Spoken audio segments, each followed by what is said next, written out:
You're listening to the Archaeology Podcast Network. This is the CRM Archaeology Podcast. It's the show where we pull back the veil of cultural resources management, archaeology, and discuss the issues that everyone is concerned about. Welcome to the podcast.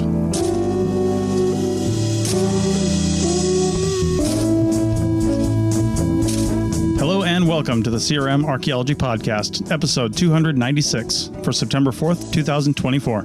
I'm your host, Chris Webster. On today's show, we talk about how companies decide how long a working session should be and how they should decide.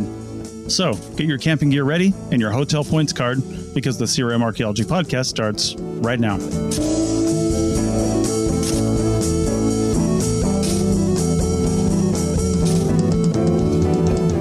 Hello and... Oh, that's not right. Yes. Oh, are we recording this? That should be the intro right there. That's it. You did it perfectly. So for anyone not listening, Chris is just giving a monologue speech about how he has starting this episode. And he just blew it, guys. He just blew it. That's classic. Yeah. Oh my God. We gotta keep this in. Please, Chris, keep this in. Rachel, take that out. That is genius. Okay. Great. Welcome to the show, everyone. Joining me today is Andrew in Southern California. Hey, how's it going, everyone? And Doug in Scotland. Hey, everyone. All right. So on today's show, we are going to talk about another listener email that we got. And, you know, I kind of lost the email a little bit. I'm not sure where it went. So I don't have the person's name that sent it in. But basically, the gist of the whole thing is he works in the Southeast. He's been a field tech there for a while. And now he's kind of moved up in the world a little bit. And he's got a desk, but, you know, still goes out into the field. And he's sitting there at his desk in an office, you know, kind of getting prepared for a few different projects. And he's listening to a field director and a PI talk about a schedule for an upcoming project. And he's got a wife, he's got kids, or at least a kid. I don't know how many kids. Wasn't really clear on that, or I forgot. Either way. And they're talking about the schedule for this project. And they're talking about doing a 10-day rotation. Now, for anybody that doesn't know what that means, because we do have an international audience and we have people all over the country doing different schedules. But a 10-day rotation is basically, it's typically Tuesday through the following week's Thursday, right? So you get Friday through Monday off, Friday, Saturday, Sunday, Monday. And then you start work on a Tuesday. You're in hotels or, you know, sometimes in the West, you're camping or whatever you're doing, but it's Tuesday through Thursday, the following Thursday. So a full 10 days. That's typically 8 hours a day because that's 40 hours a week and 5 8-hour days, you know, just 10 of them in a row. And, you know, typically the reason that companies do that is because it saves them on drive time. So if you have a long drive into the field, you're not spending 2 or 3 hours a day of your workday doing that drive time. That's why they do rotations like that. And, you know, if I'm being honest, typically companies are bidding on projects that are too far from their office if they have to do that. And it's just diluting the field. But that's a completely different conversation that we're going to have. The really thing he was talking about here was how hard that is on people, how hard that is on families, and how hard that is on people who are trying to stay in this field past the single field tech life stage and getting into the career stage, right? So, I mean, you might think that you're starting this as a career when you get out of college, but you're not always starting this as a career when you get out of college. You think you are, right? You're like, oh, I just spent X number of thousands of dollars on a college degree, and now I'm an archaeologist. Great, I'm going to do this until I die. But statistically, you're not, right? You're going to get burned out. You're going to end up doing something else. Or the field is going to spit you out broken and destroyed shell of a person, and you're going to do something else, right?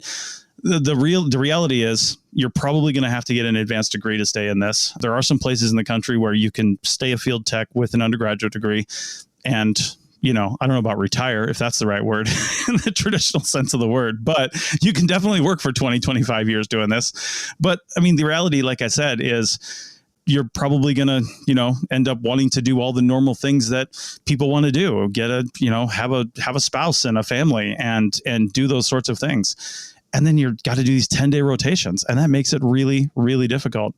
So I think we're going to talk about just the alternatives to that. You know, what are the other types of, I guess, rotations that people can do? And, you know, I don't know, how can companies do better? So first off, what are you guys' thoughts on this?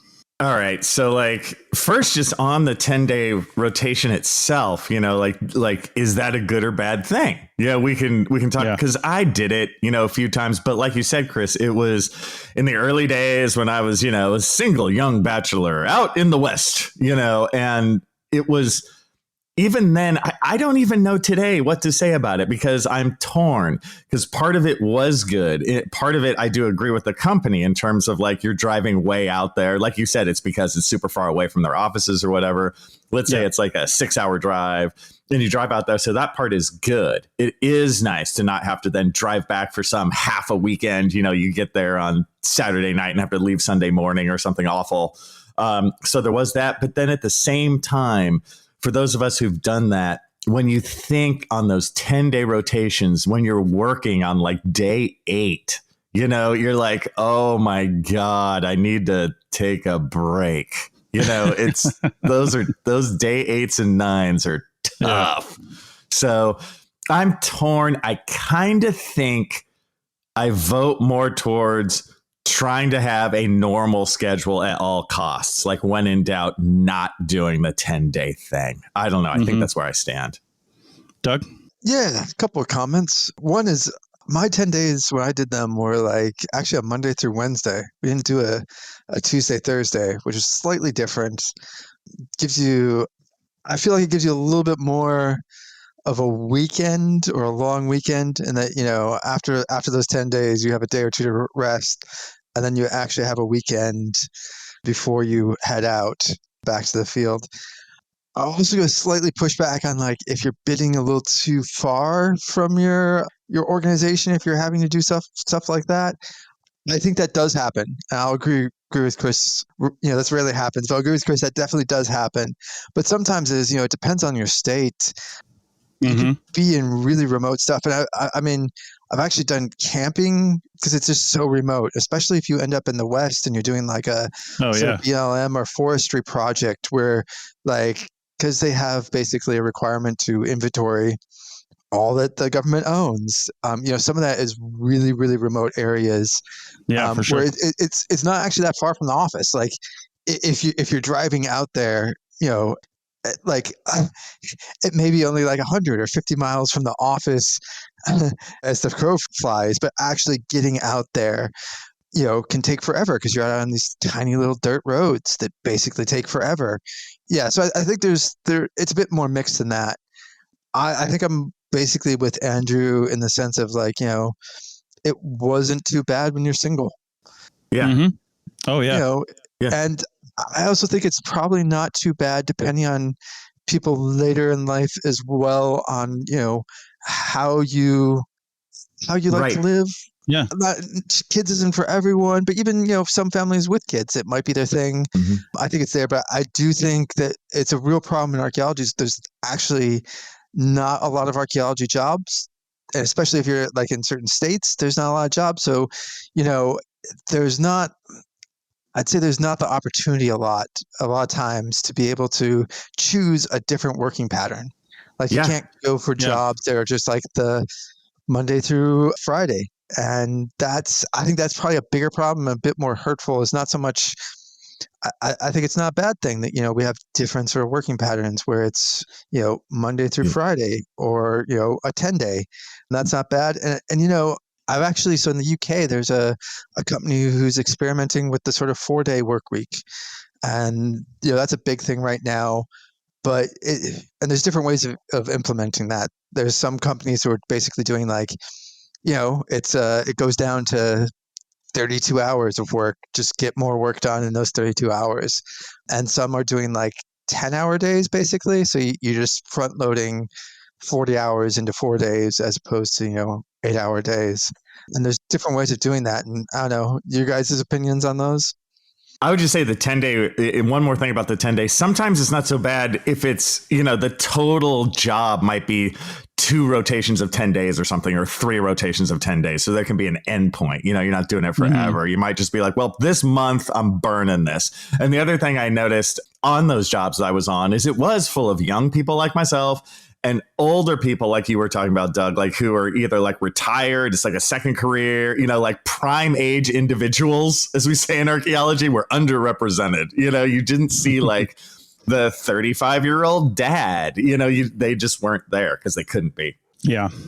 Yeah. When I was single for a little while before I met Rachel, because we met each other pretty early on in both our careers. So, but when I was single for a little while, the longer I could work, the better, right? Because I was getting per diem when I was working. I was in hotels. I was in, probably nicer hotels, because when I wasn't in hotels, I didn't have a place to live. Like, I didn't have an apartment I was going back to. I was literally living on the road, right? Living out of my car. I wasn't sleeping in my car on the weekends. I was getting a different hotel, or I was camping depending on where I was, or I was doing something. So, and I was generally by myself too, right? So when I was on rotation, I was with other people. I was being social. I was doing things, I was getting paid.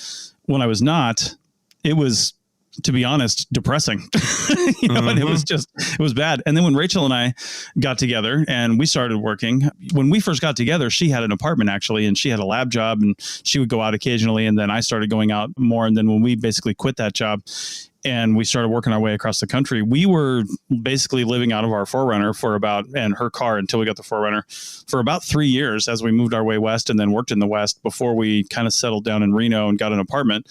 And we really liked longer sessions, honestly, because again, when we were off session, you had to figure it out yourself. You had to figure out where you were going to go, what you were going to do. You had to go, we liked camping out in the West. We really loved camping, and we go see national parks, and that was fun. But when you're like forced to do it and you have to figure it out, and it's like, it becomes less fun.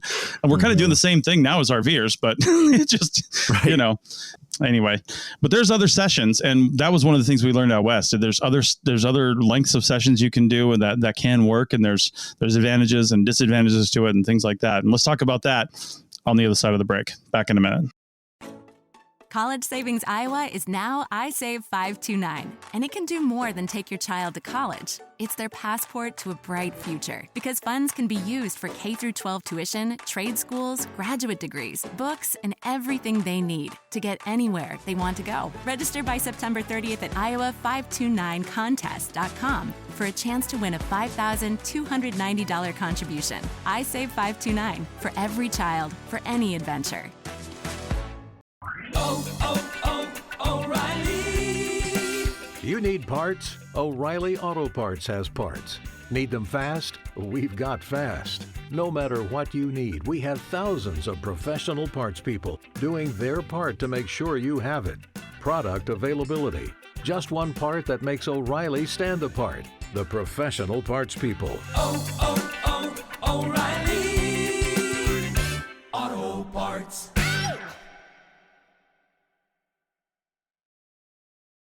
Welcome back to episode 296 of the CRM Archaeology Podcast, and we are talking about lengths of working rotations. 10 days is what we started with. However, when my wife and I did go to the West, we experienced our first 8 and 6 rotation, which was interesting. And was it 8 and 6? Or 9 and 5 was an interesting one. Yeah, man. That was good because we did, if I'm not mistaken, the first 5 days was at 8 hours a day. And then it was 4 days at 10 hours a day. It could have been the other way around. I can't remember. But either way, it was 9 and 5. And that's what I think it was in New Mexico, 9 and 5 for that company. And down there on that project, we actually kind of enjoyed that because the project area wasn't that far.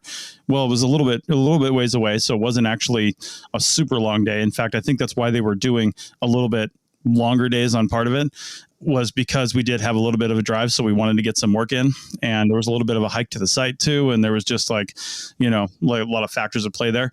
Plus the drive out there, there was a number of people from the company. The company was based out of Santa Fe. Yeah. It's always self-serving when you look at that. They wanted more time at home, right? They really enjoyed their home. They enjoyed being there, and they wanted more time at home. So they planned a rotation around that aspect of it. And again, for us, we did have the house. They had these ranch houses for us to stay in that we could stay in off the rotations as well, of course, nice. Which was really nice. But we actually took that time to spend most of it, we would just go out and camp at national parks. So kind of weird. You're like forced to figure out where you have to stay most of the time. But when you're not forced, it's like, oh, okay, I have the flexibility. Well, I'm not going to stay here. I'm going to go somewhere else and leave all my stuff here. And so we went camping. Hey, Chris. So for the 9 and 5, just I don't know if I understand it exactly. So those are both like you have like 9 regular days, 5 extra long days. But then how long do you get off? Like, is it 9 and 5? No, it's 9. 10 working days, 5 days off. Okay, 9 working days, 5 days off. Oh, okay. Yeah. Because that equals 14. Yeah, there you go. There you go. Yeah, and of the 9 days. Gotcha. That's what I meant. Yeah. Of those 9 days, 5 days were 8 hours long and 4 days were 10 hours long. Yeah. And then also when we got to Nevada, we worked for our first company that did 8 and 6, where every day was 10 hours a day. And then you had 6 days off. And again, 100% self-serving for the company. They did not care about us. They were like, we want more time at home. Field techs hated it because we're like, what the hell are we supposed to do for 6 days off? We got 2 days less per diem than every other company that was doing 10 and 4. So they saved money on per diem and they save money on hotels. They save money on per diem. And we're like, the hell are we supposed to actually do for this 6 days off? This is garbage. And it was just, it was terrible. We literally hated it. And that was the same company that, they were not used to hiring, quote, shovel bums. We were some of their first. And I guess they were getting some bigger projects and they were used to hiring local field techs that would just jump in the car with them. And I'm like, and these guys, I never understood it too. This is kind of an aside. Some of these local field techs, they would just take like a small carry-on suitcase with them and their field bag, and they would throw that in the back of the 4Runner. And Rachel and I roll up with our own complete 4Runner, 4-door, with everything in it completely packed to the gills because we live in hotels. We have our camping gear, we have our field gear, we have all our hotel gear, we have everything with us that we own. All of our possessions we own with us in that vehicle. And they're like, well, you can leave in the parking lot, just jump in the field truck for the rotation. We're like, no, we're going to drive this out to the hotel. And they're like, oh, well, that's weird. Well, you're not going to get paid unless you're in the company car. So then Rachel would just drive in the company car, ride in the company car. So one of us got paid on the way out. Oh my God. And then I would drive the car out. I'm like, are you actually kidding me right now? They're like, oh, it's our insurance. Shut up. How do other companies figure it out? It's like, come on. That is so interesting too, because on the surface, I would find 8 and 6 very attractive because like with the extra 10-hour days instead of 8, because once you're out there, you know what I mean? It's like, I would prefer to burn that time. So it's so funny selling 8 and 6 to me. I'm like, oh yeah, I would do that. But in your situation, it totally makes sense that you didn't like it. It's all perspective though, right? Yeah. Like in early career, 8 and 6 probably sucks because you have nowhere, if you don't have anywhere to live. Yeah, that's what it's all about. But if you have a place to live, you have a family and it's all family oriented, then 8 and 6 is optimal, right? So that's why I think companies need to take in all those factors when they're trying to decide what type of rotation to do. They need to say, what does our crew actually look like? And they never poll the field crew. I was never polled to say, what is your situation when we decide what this rotation is going to look like? No, they make this decision internally and you're told what it's going to look like. Right. Yeah. And to be honest, to be absolutely fair, when I was trying to determine what rotations were going to look like when I was doing this for my own company, never once thought about my crew. I was trying to think what is best for the situation that we're going to be in. You were trying to think what is best for Chris, as you just always do. What is best for the contract is what I was actually trying to think. What is... Wait a second. You're a professional. Yeah. I was like, what?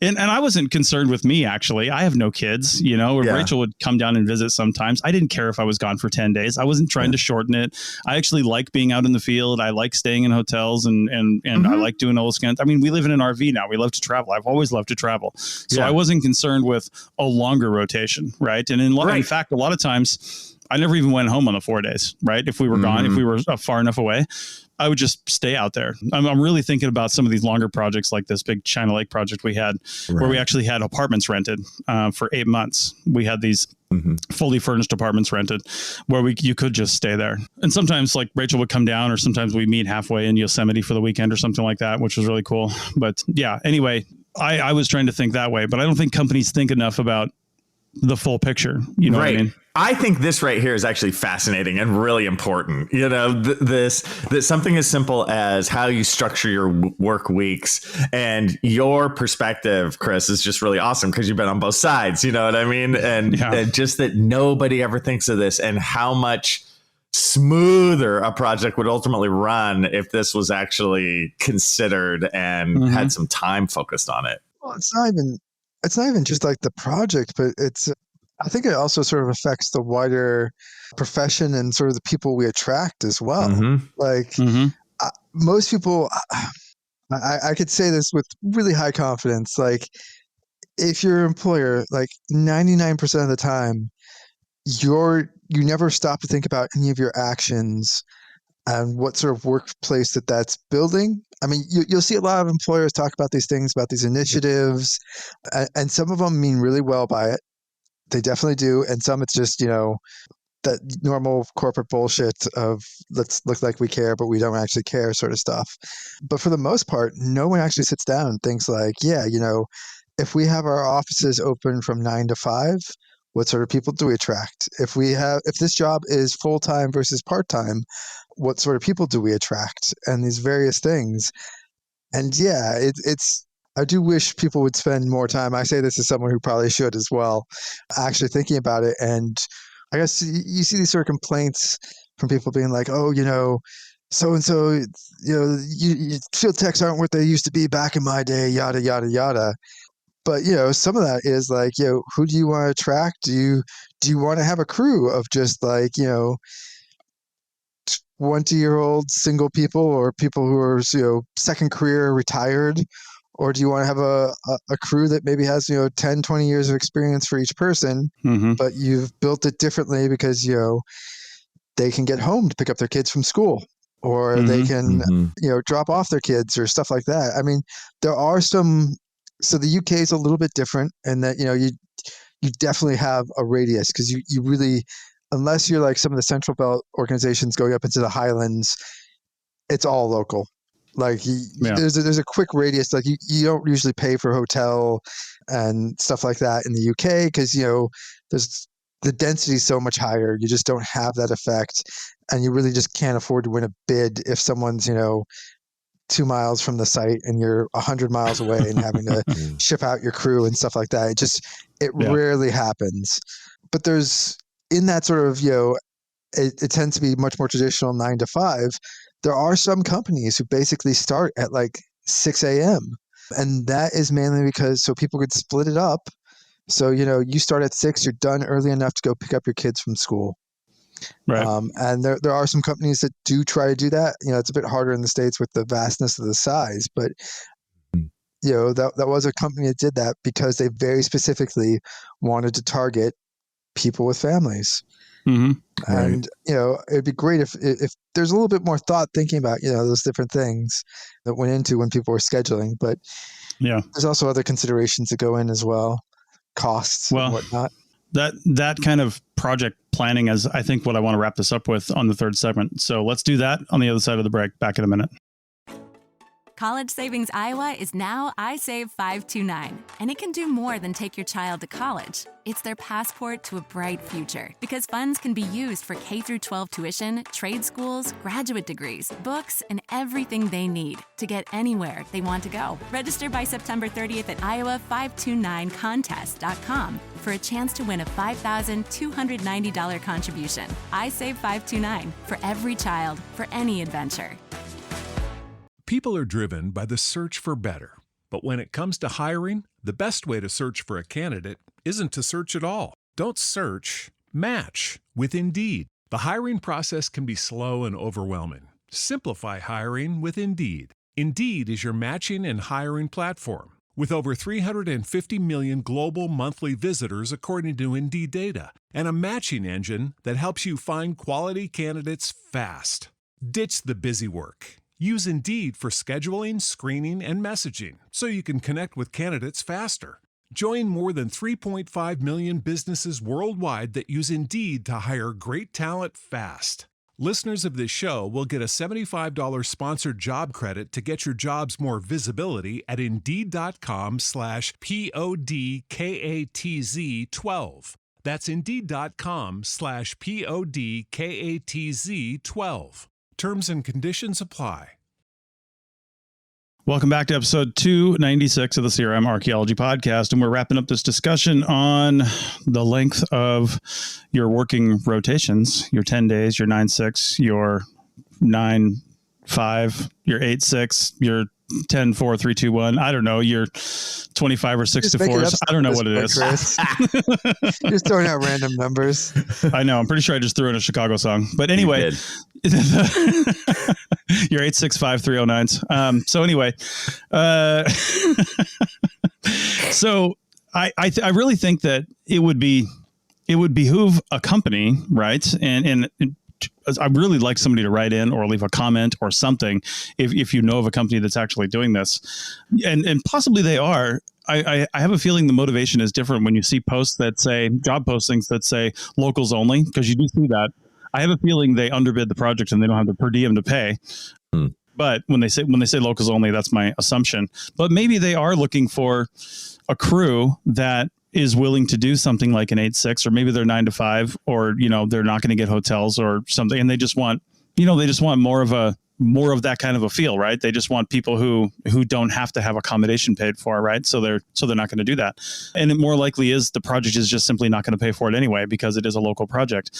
But maybe the reason for that is because, and I'll give you a good example. There's a lot of field techs that live in and around the Reno area, right? There's a lot of projects, a lot of companies that will depart from that area to go pretty much anywhere in Nevada, sometimes Northern California, sometimes Oregon, but a lot of places in Nevada. And you might have to drive 2, 3, 4 hours to get to the project area. Sometimes even just the city that you're going to, or sometimes the random spot of BLM land where you're going to pitch a tent for the next 10 days and you're going to work right there, right?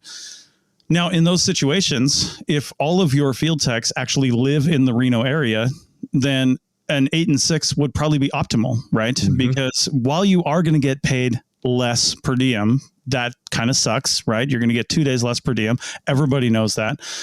But that seems okay, right? Because you get to go home, because you do have a home, right? If you're local, you live there, you have an apartment, you have a house. Even if you don't have family, you have a social infrastructure that you go back to, that you enjoy, that you can, then have 6 days off in a row, and then just go hiking up at Lake Tahoe and do whatever you want to do, and go have some hipster food down at Midtown. Do whatever you're going to do, right? Like go to one of the 18 one-syllable restaurants that are in Midtown, because it can only be hipster if it's one syllable.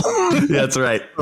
So but you can do that, right? Now, if the project attracts a bunch of people, let's say it's a bigger project and they can't staff it with the people, or maybe it's midsummer and they were kind of surprised with this project and everybody in local to Reno has been hired, right? So now they have to attract people from California, people from Arizona, people from around. And now these people are driving in for this project and they still want to do an 8 and 6. That is a phenomenally bad idea, right? Because when you get back to Reno, those people now have 6 days, like Rachel and I did. I'm specifically thinking about you, unnamed company, which I really am struggling not to say the name of. I just really want to call you out. But this was 15 plus years ago, and I'm just not going to call your 15-year-old selves out, because you may or may not be the same today, and I don't know. But the point is, that was really tough on us. It was really, really, really tough, because you weren't used to hiring shovel bums. And I understand we were the minority on the crew, so maybe you're not going to change your whole ethos for 2 people. I get that. But there was at least one other person on the crew, I think, that did come in from out of town, if I'm not mistaken. I can't quite remember, but I think they did. But either way, if you pull your whole crew before you even start the project and you say, hey, where'd you guys come from? What's going on? What's your deal? And you find out that, hey, most of your crew is from out of town, maybe you should do a 10-day, because that just gives them a little bit more money in their pocket. And it allows for a few extra days for them to not have to find lodging. And you know what? Ultimately, it probably makes them a little bit happier. Now, sure, you're working an extra 2 days, which does kind of suck, but it's, I think you're going to get more productivity. Personally, I think that's going to happen. So anyway, I just, people don't think about that. So yeah. Doug. So I'm going to slightly flip that over on you, Chris. Of course you are. Yeah, of course. I am shocked. Yeah. I'm not going to completely disagree like normal, but yeah, well, So I think some of those sort of advantages you're thinking of depends really on the project and can disappear. Because we've talked about this before. Like, per diem's great, but sometimes actually per diem is nothing. The company books the hotels, so you don't actually get any of that per diem. Maybe they book like the breakfast, so you don't get breakfast. Well, They we're do talking some about weird the West, Doug. It's all cash all the time. No, not all the time, man. Well, I a mean, lot of times. I've worked where like basically you get almost nothing in per diem. It's all booked through. You get packed lunches, these things, hotels booked. You're not able to get like any bonus points or anything like that on your I've never done packed reward lunches. points.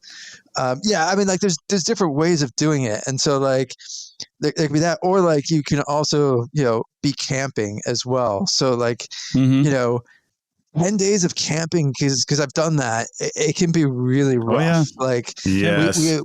we did a project where it was it was in the middle of nowhere, and it was still a 2-hour drive. It was a great project for money because we got overtime because every day was a 10-hour day because you or 12-hour day because it was 2.5, 3 hours just to get from the nearest small town that had a hotel out to the middle of nowhere. And they tried to do, got RVs, camping, tents, all these things. But eventually we just went back to, they bit the bullet and just put us at the hotel and ate the drive time. Because it just, camping's great. And if you're built for that, you could do it for a very long time. But, working like 10 hours, going back to sleep on like hard, cold ground. Well, you didn't buy the right camping gear if you're sleeping on hard, cold ground.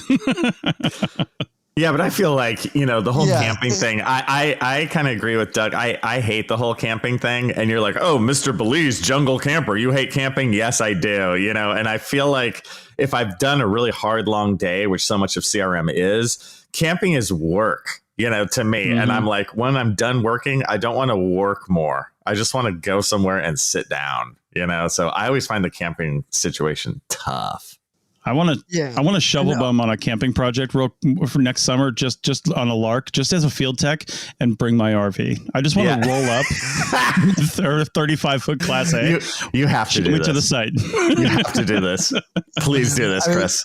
Well, we did the RV thing as well. Yeah, Chris. So you're going to lose your damage deposit. I'll just tell you that right off the bat. You're losing your damage deposit.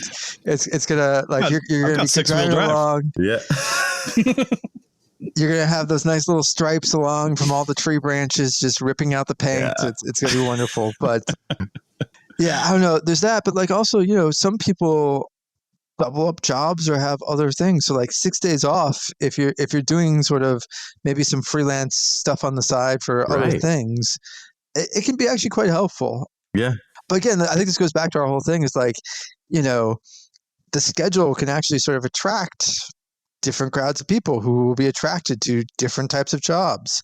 And probably the bigger issue is for most people who are listening to this and you're going to be complaining is that you actually don't get that diversity. So I think, Chris, you didn't want an 8 and 6, but some other people might find it actually works quite well. Yeah. But, again, if you're in a small state or even a big state, there's not going to be a lot of archaeology jobs. There's not going to be a lot of choice. And that can be, I think that could probably be the roughest part, is actually not so much whatever your schedule is, but your schedule changing. Like, you could do those 10 days. You can possibly even have a family on 10-day rotation if you can keep that same schedule and you can plan it out. And for the next couple of years, you're going to be able to watch the kids these 4 days 100%, and your partner's going to take them, the other ones on the other weekend, and grandparents who can do every other weekend. There's ways of doing that, but the rough is like you go 10 days and then you do a 6 and 8, or a 5-day work week, and it can really destroy your ability to actually plan for any semblance of a life.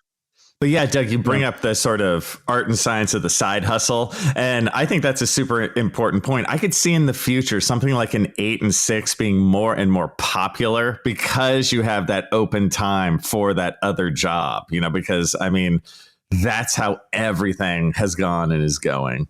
Mm-hmm. Yeah. Or even people, I mean, you're talking America here. Yeah. You guys don't take much holiday or vacation time.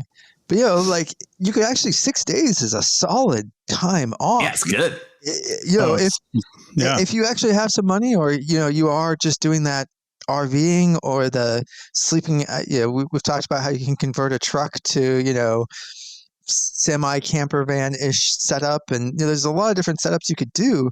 6 days off is massive. You could fly to Hawaii.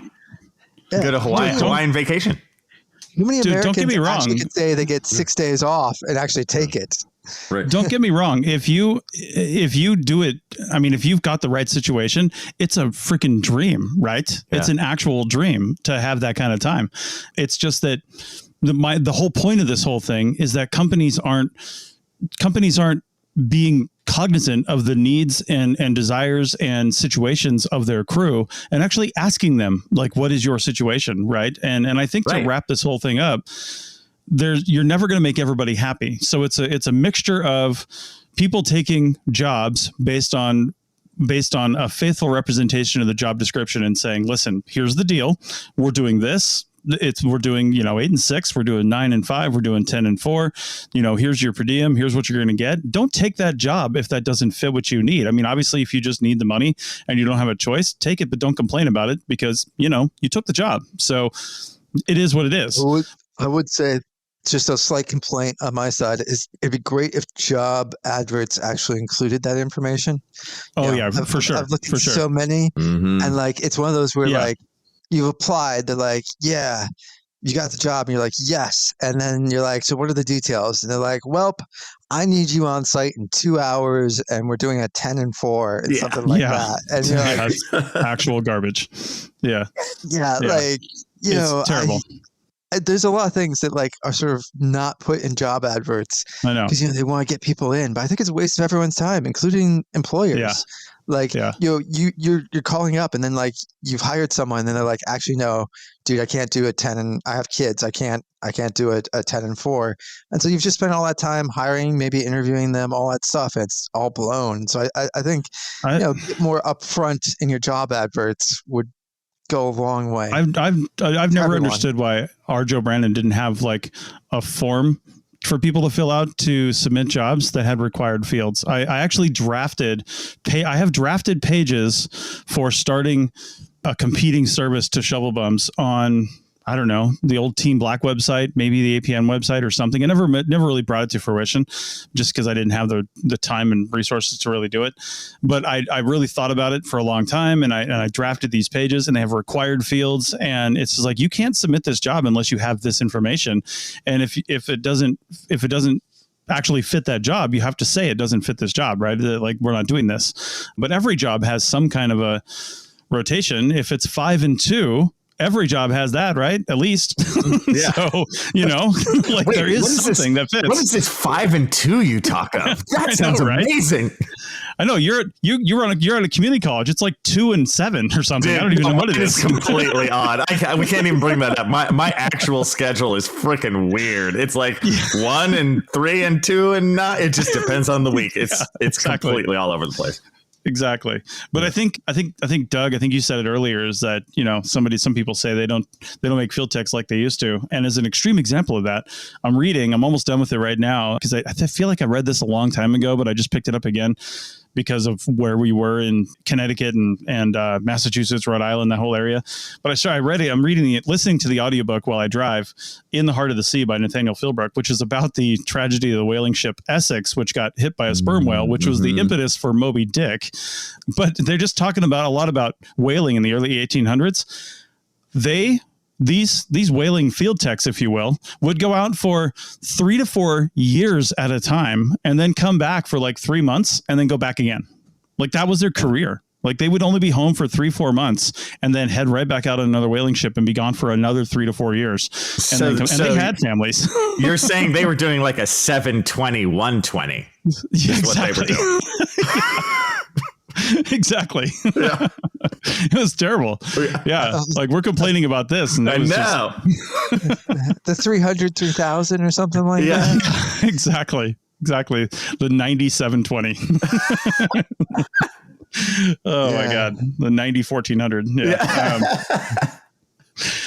It's terrible. All right. Well, anyway, I think we've kind of beat this dead horse. But listen, if you're a company owner or a PI or a field director or somebody who's in charge of writing up these schedules, I would say obviously the budget is king, right? So, and if you didn't budget well, if you weren't in charge of it, do better next time. But think about the potential field crew you might have. Like if you're always, you know what you get, right? Like if you've got a resource of field technicians from your local area that you always use, well, then you know what kind of a schedule you can do. You know what they like. So do something that keeps them happy, because quite honestly, they're the ones that keep money coming in the door, right? And if you're the kind of company that is always getting people from who knows where, random places that are always driving in, then again, think accordingly. But at least maybe ask them and see what people like, and you just might get a better product.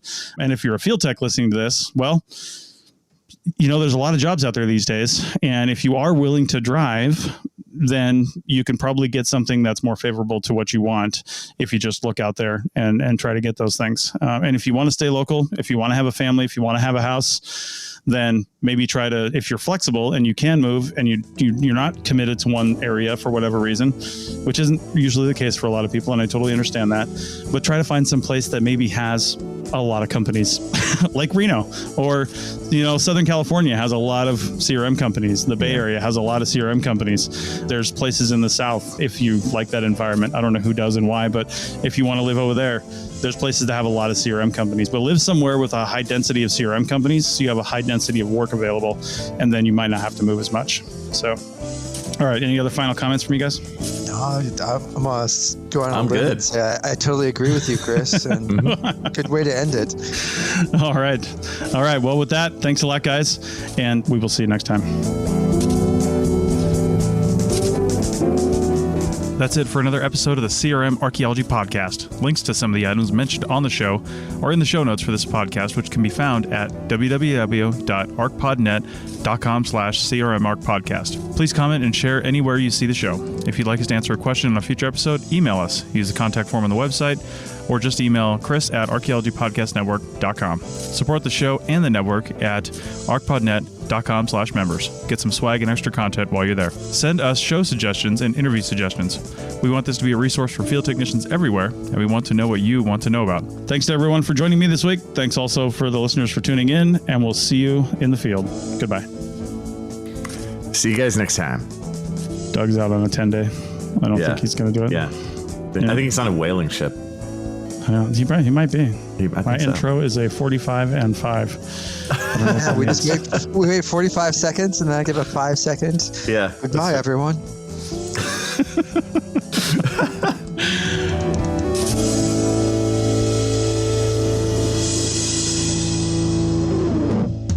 This episode was produced by Chris Webster from his RV traveling the United States, Tristan Boyle in Scotland, DigTech LLC, Culturo Media, and the Archaeology Podcast Network, and was edited by Rachel Roden. This has been a presentation of the Archaeology Podcast Network. Visit us on the web for show notes and other podcasts at www.arcpodnet.com. Contact us at chris@archaeologypodcastnetwork.com.